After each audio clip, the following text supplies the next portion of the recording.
ये देखिए कितना खा रहे हैं। पेटा में झरे लगी। हेलो दोस्तों, नमस्कार। देखिए आप सब मेरे घर क्या क्या बना है अभी दिखाते हैं आपको। ये देखिए दोस्तों, चूरा दही बना है। चूरा दही है। अभी देखिए पूड़ी भी है, सब्जी निकल रहा है। अभी दिखाते हैं आप सबको। मामा जी खाने के लिए बहुत ही एक्साइटेड हैं।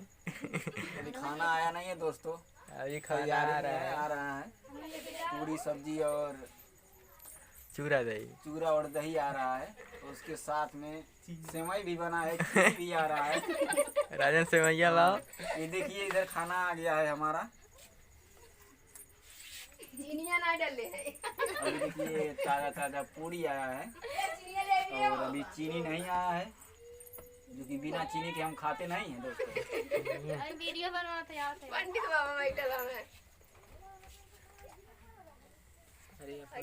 ये सब्जी है। चिनिया फेटा। देखिए दोस्तों ये आ गया है।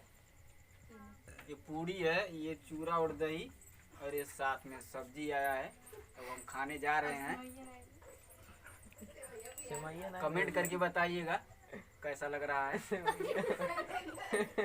नहीं आया अभी तक, आ रहा है, रास्ते में है, थोड़ा दूर है।